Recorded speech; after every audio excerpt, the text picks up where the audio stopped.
On dirait un épisode de striptease.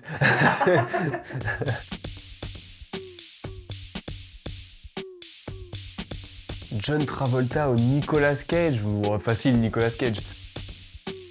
Bon, ce serait Nicolas Cage. Oh, Nicolas Cage. Ouais, Nicolas Cage quand même, ouais.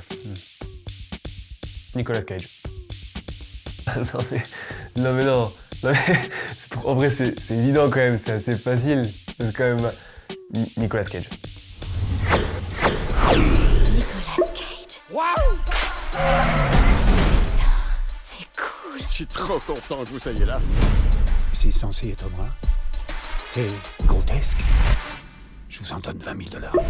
Bonjour à tous, c'est Mathieu et je suis ici pour vous parler de Un talent en or massif, un film qui sort ce mercredi en salle et qui a un peu fait parler de lui. Il a fait parler de lui grâce à son comédien principal et grâce à son concept. Bon, vous le savez, ce comédien c'est Nicolas Cage et le concept c'est qu'il se joue lui-même. Alors perso, je fais partie de la secte du culte dédié à Nicolas Cage, donc j'aurais adoré utiliser le film comme excuse pour revenir sur toute sa carrière et expliquer pourquoi c'est pas juste un acteur à la filmo longue comme le bras, mais Écran Large s'en est déjà chargé sur un article que je vous encourage à lire et dans notre vidéo consacrée à Pig, l'un des meilleurs de ses derniers films. Je vais donc juste vous donner quelques éléments de contexte qui sont nécessaires, je pense, pour mesurer l'attente qu'il y avait autour de Un talent en or massif avant de vous parler du film en soi. Parce que je pense qu'il n'y en a pas beaucoup, mais je pense que quand même il y a des gens pas très familiers avec la personne de Nicolas Cage et ils vont peut-être se demander pourquoi il y a tant d'engouement autour de ce truc. Et c'est vrai que les acteurs qui se jouent eux-mêmes, ça arrive assez fréquemment.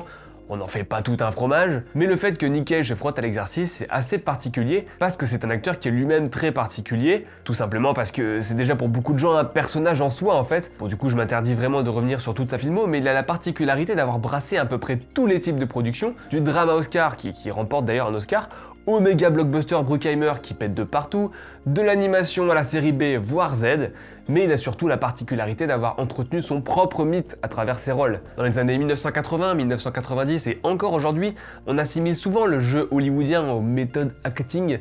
Vous savez, c'est ce dérivé des idées de Stanislavski qui voudrait qu'on s'identifie avec le personnage pour l'assimiler complètement. Mais Nicolas Cage, lui, c'est un artiste, il assume de faire son truc à lui, et par exemple d'être inspiré par l'expressionnisme. D'ailleurs, Le cabinet du docteur Caligari, fameux film expressionniste, qui est un de ses films préférés, est cité à de nombreuses reprises dans Un talent en or massif, et du coup ça donne cette image d'un acteur qui est complètement fou, ça donne ces pétages de câbles légendaires, et par conséquent ça donne presque un personnage à part entière. On ne va plus voir un film avec Nicolas Cage parce qu'on a confiance en son talent d'incarnation, mais pour assister à une performance de Nicolas Cage. Forcément, grâce aux coups de pub que l'acteur crée, aux milliards d'anecdotes autour de sa vie, et désormais grâce aux dizaines de mèmes qui lui sont consacrés, il a inspiré un véritable culte, et c'est justement ça le sujet d'un talent en or massif. Il y a forcément un côté un peu bilan là-dedans, un vrai retour sur quasiment une religion, et donc quasiment un dieu, et c'est là que le film est très intéressant, d'autant qu'il arrive à point nommé. Il ne vous aura en effet pas échappé que les années 2010 n'ont pas été très faciles pour lui. Il a enchaîné les séries B américaines, on va pas se mentir, souvent bien moisies,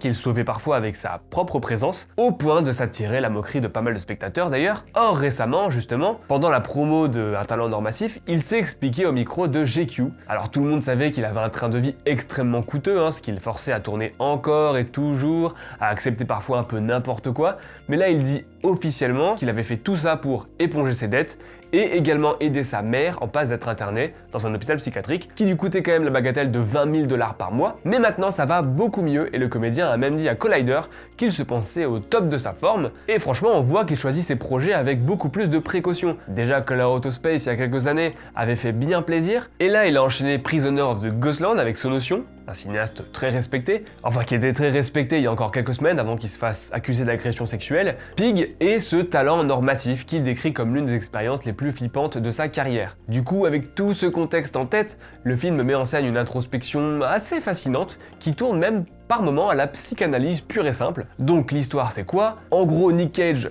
galère pas mal, d'un côté on lui refuse des rôles, de l'autre sa famille lui reproche d'être obnubilée par sa carrière et donc de se réfugier dans un égocentrisme bien relou.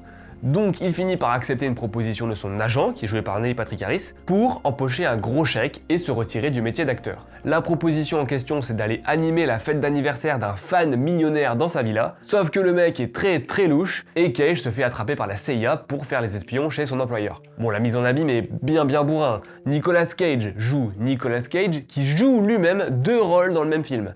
Celui de l'amuseur et celui de l'espion. Bon, on est vraiment dans un délire méta tel que le cinéma américain en raffole en ce moment, mais là l'exercice est quand même assez inédit vis-à-vis du statut de Cage à ce moment de sa carrière. En effet, le vrai élément perturbateur, c'est moins cette fête d'anniversaire que sa propre passion qu'on lui connaît bien. Ce qui fait de lui encore un comédien adoré, c'est que même dans les pires des séries Z qui puent, il s'investit à fond. D'ailleurs, il avait rappelé à GQ, il avait dit « Je n'ai jamais rien fait à contre-cœur ». Et c'est à la fois sa plus grande qualité, son plus grand défaut, et c'est en partant de ça que l'acteur procède, enfin, que le personnage de l'acteur, le film est écrit par Tom Gormican et Kevin Etten, c'est en partant de ça que Cage procède à une sorte de remise en question. Tout le paradoxe du scénario est le suivant, alors qu'il est engagé pour arrêter de faire des films, justement pour faire un job qui ne consiste pas à se ramener sur un plateau de tournage, il finit par quand même faire du cinéma. Non seulement il se plaît à jouer les espions au point d'en rajouter plein de couches, mais il se lance carrément dans un projet de long métrage avec son employeur, avec lequel il se lie d'amitié entre-temps. En fait, c'est une façon de nous prouver ce que l'acteur nous répète en interview depuis des années. Nicolas Cage est incapable d'arrêter le cinéma, quand bien même on en fait un has-been, une victime de sa passion ou de sa propre folie. Son vrai défi, celui qu'il est justement en train d'affronter dans la vraie vie, c'est justement de pas tout arrêter, mais de parvenir à domestiquer son propre enthousiasme pour continuer à faire des films sans s'abîmer lui-même. Et en vrai, je trouve ça franchement assez touchant. Finalement, c'est lorsqu'il commente ses évolutions de carrière que le film est le plus agréable et même le plus drôle.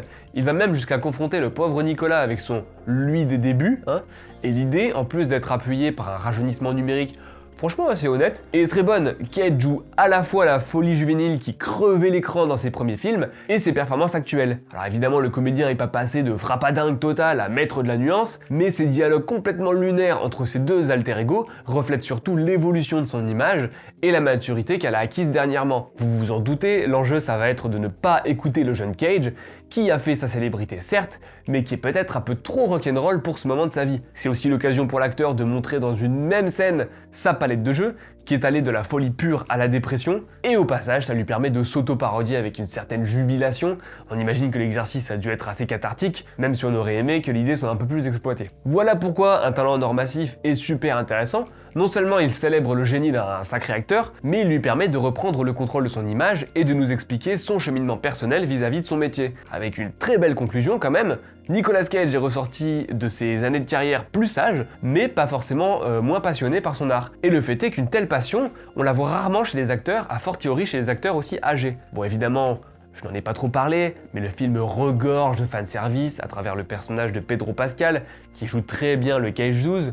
On a des références à l'intégralité de sa filmographie, des clins d'œil, des déclarations d'amour à des films évidents, d'autres à des films un peu moins évidents, mais je vous laisse découvrir ça par vous-même. Le scénario fait aussi souvent exprès de mettre son héros dans des situations pas possibles pour laisser à Cage de multiples moments de bravoure où il pourra s'en donner à cœur joie. Bref, la dose de Cage porn est au rendez-vous, rassurez-vous, de même qu'il est évident pour moi que le film plaira probablement surtout aux cinéphiles qui sont fascinés par la figure de l'acteur et qui voient comme moi dans le film une sorte de séance de psy assez émouvante, parce que bon, le reste du film est beaucoup moins inspiré, c'est juste un buddy movie classique, pas particulièrement beau ou virtuose, blindé de twists prévisibles, et qui fait passer le temps entre 2 réflexions sur Nicolas ou entre 2 de ses pétages de câbles. Autant dire que les hermétiques à la folie de l'acteur risquent d'en s'en sortir en disant ouais bof. Tout ça, c'est des points sur lesquels je reviens dans ma critique écrite qui est sur le site. Ici, je voulais surtout revenir sur ce que le film représente pour Nicolas Cage et surtout sur à quel point il lui promet une suite de carrière excitante en fait. Cage apparaît en paix avec lui-même, il apparaît déterminé à continuer de traverser le 7ème art comme un éclair dans le ciel étoilé, plus motivé que jamais. Si un talent en or massif ne restera pas dans les annales, c'est indéniablement un film charnière dans sa carrière, alors comptez sur nous pour continuer de le suivre assidûment. Pour vous aussi nous suivre pendant qu'on suit Nicolas Cage, vous pouvez vous abonner bien sûr, mais également venir nous lire sur le site et souscrire à notre offre premium si vous le voulez et que vous en avez les moyens bien sûr. Ça permet de nous soutenir, d'être moins dépendant de la pub et de vous concocter plein de belles petites choses. Ça vous permet également d'avoir accès à plein de dossiers réservés sur des films comme Street Trash ou La Reine Margot par exemple. Sur ce, je vous dis à la prochaine, salut! Stop!